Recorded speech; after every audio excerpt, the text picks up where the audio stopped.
Here's Carlson from the Blue Corners. Come from France.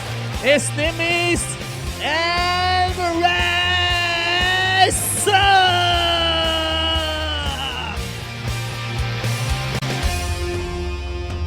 Here's comes red corner from China. The famous Spears, Xiao Xiao.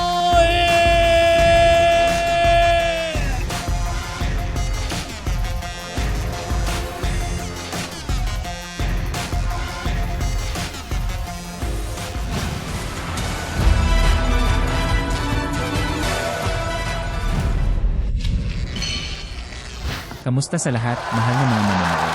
Maligayang pagdating sa EME Legend ng Sichuan Yu. Nandito na kami ngayon sa Emission Gymnasium. Ako si Tony, ako si Dongjiang Tao. Ang kompetisyon na ito ay nasa kategoryang 70 kilo. Super battle sa ilalim ng mga panuntunan ng libreng labanan. Ulang panig ng manlalaro Zhao Xiaoyu. Ang manlalaro ng asul na panig ay si Andres mula sa Croatia. Ito na ang kauna-unahang laro sa pagitan ng dalawang panig. Zhao Xiaoyu ang contestant na ito. Sa EME Legend, mayroong isang. Pamilyar kami sa mga manlalaro. Bukod dito, ayon sa aking impormasyon, ang record ni Zhao Xiaoyu sa EME Legend ay walang talo. Batay sa kanyang karaniwang estilo ng pakikipaglaban, ang estilo ng boxing ni Zhao Xiaoyu ay lubos na natitira. Nakipaglaban din siya sa mga boxing match. Siya ay isang napakatalinong manlalaro. Tungkol kay Zhao Xiaoyu, sa katunayan, ang pagpapanatili ng perpektong panalong record sa EME Legend ay talagang hindi madali. Dahil alam natin ang tungkol sa mga dayuhang atleta na inimbitahan ng alamat ng EME na ito. Pareho silang may mataas na kasanayan. Ang antas ay napakataas. Ngunit paano naman ang ating blue side player na si Andres? Ipinapakita ng data. 6 na laban sa EME ang kanyang laban. 6 na freestyle fighting matches. Lahat ay kumpletong tagumpay. Ito ang dahilan kung bakit dapat itong pagdedesisyon ng magkabilang panig ngayon. Tagumpay o pagkatalo. Ang hindi natalo na record ay mawawala. Si Zhao Xiaoyu ay isang manlalaro mula sa Sichuan. Ngayon ay isa pang laro sa bahay. Mukhang mabangis kami. Unti-unti nang lumalakas ang presyon. Isang mataas na pagwawalis na may pagbabago ng linya ng sipa. Pero medyo kulang ang lakas. Dahil ang magkabilang panig ay nagsimula sa unang laro. Maaaring ito ay isang estado ng pagsubo. Tingnan natin kung paano tumugon ang magkabilang panig sa mga kilos ng isa't isa. Wala ni isa man sa kanila ang nagbigay ng lahat. Hindi pa gaanong matatag.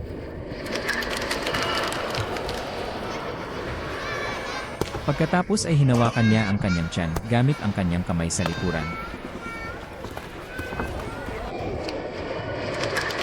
Bagamat pinapanood natin ang pag-atake ni Zhao Xiaoyu sa bawat oras, hindi niya ginamit ang lahat ng kanyang lakas. Sa tuwing may panghihimasok, ang anggulo at tiyempo na ito ay nagpakaba sa kanyang kalaban na si Andres. Tignan natin si Andres na umaatras. Ang puwang ng pagtatanggol na ito ay lubos na makabuluhan. Isang serye ng mga suntok ang nahuli. Tila natagpuan ni Zhao Xiaoyu ang kanyang sariling ritmo para sa pagtindot mula sa malapit hanggang sa kalagitnaan ng saklaw. At tingnan natin ang mga diskarte sa boxing ni Zhao Xiaoyu sa panahon ng pag-atake. Mula sa parehong anggulo at ang aktwal na epekto ng welga, ay lubos na sagana. Si Zhao Xiaoyu ay gumawa ng isang pagsisiyasat na hakbang. Ang pagkontrol at pagsisiyasat ng front fist ay lubos na matagumpay. Okay.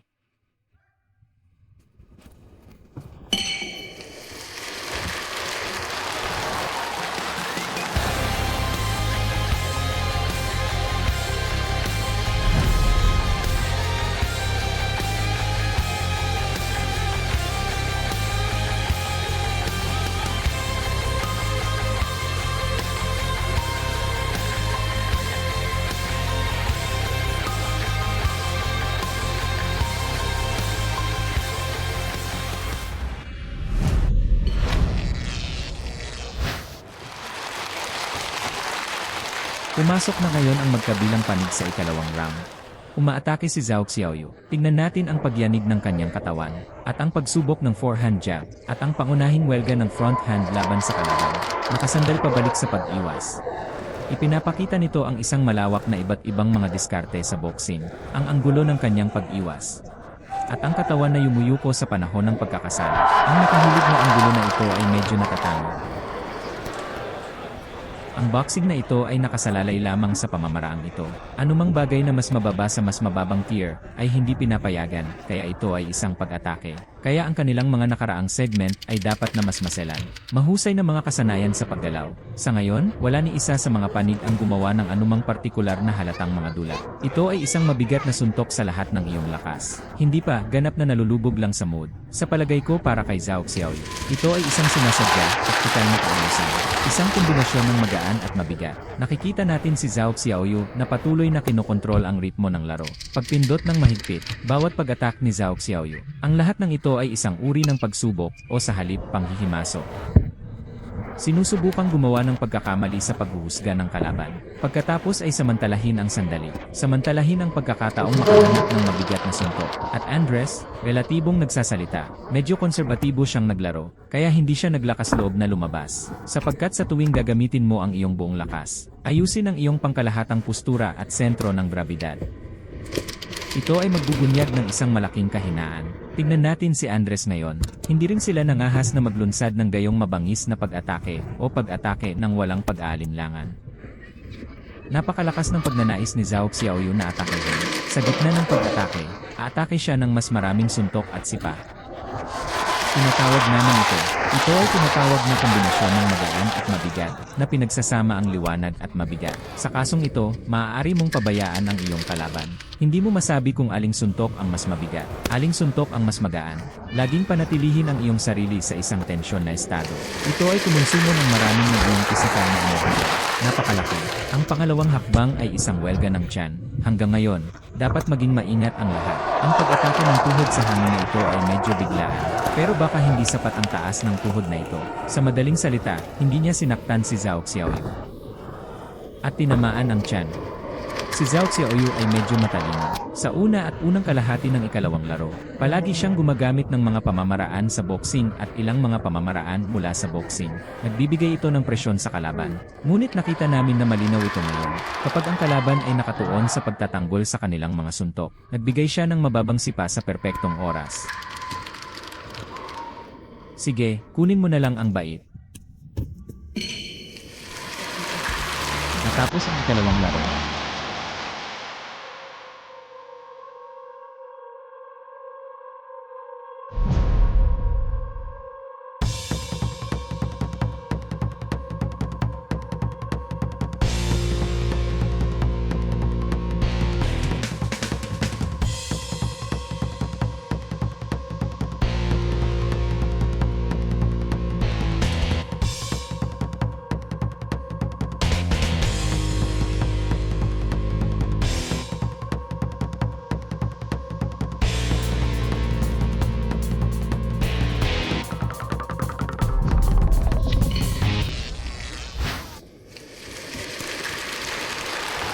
Ang dalawang panig ay sabik na umatake sa ikatlong round. Nang tumunog ang kampanilya, agad silang nag-away.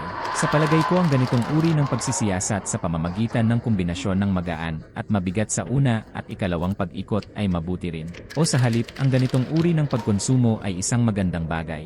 Sa ikatlong pag-ikot, dapat ay naghatid si Zhao Xiaoyu ng ilang malakas na mabibigat na suntok. Hanggang ngayon, ang asul na estudyanteng ito ay hindi pa natamaan ng husto si Zhao Xiaoyu.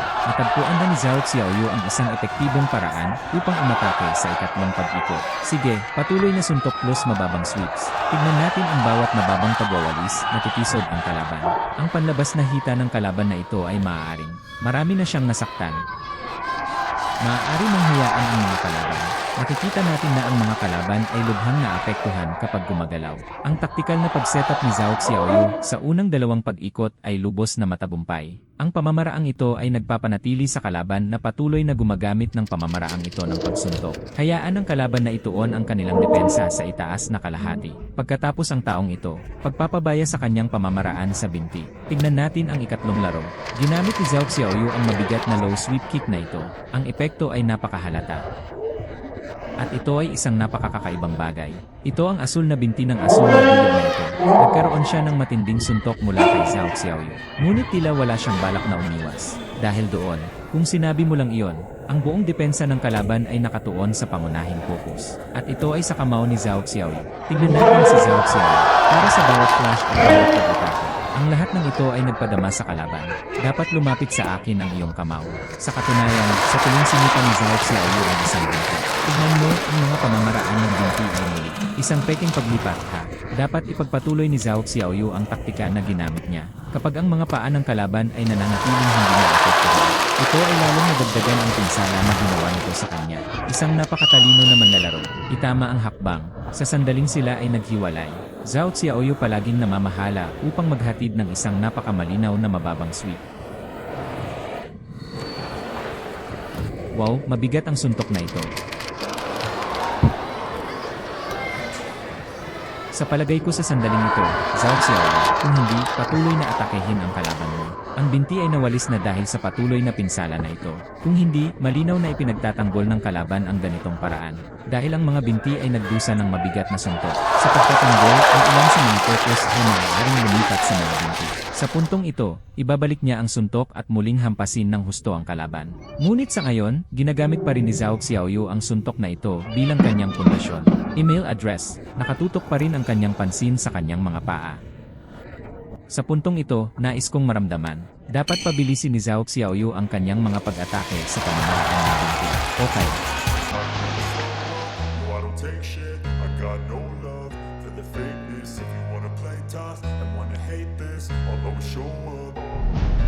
I don't ever slow up, no I don't take shit. I got no love for the fakeness. If you wanna play tough and wanna hate this, I'll always show up and make a statement. I don't ever slow up, no I don't take shit. I got no love for the fakeness. If you wanna play tough and wanna hate this, I'll always show up and make a statement. Everything I do so instinctive and so passionate. Susunod, Every word I papahayan move ko so ito. descriptive Ang like huling an resulta adjective. ng I got a laban na ito. vendetta Ngayon, against mga people kababaihan that at admit kababaihan. being negative when Ibibigay you ko should sa be iyo ang getting pangwakas after na it. resulta. Ang referee mo isa ay nakapuntos ng 30 ng bawas 28. Ang referee mo dalawa ay nakapuntos ng 30 ng bawas 28. Ang referee mo tatlo ay nakapuntos ng 30 ng bawas 27. Ngayon, mga kababaihan at kababaihan. Sa huli ay nanalo ang pulang panig. Binabati kita, mga kabataang manlalaro ng China. Zhao Xiaoyu.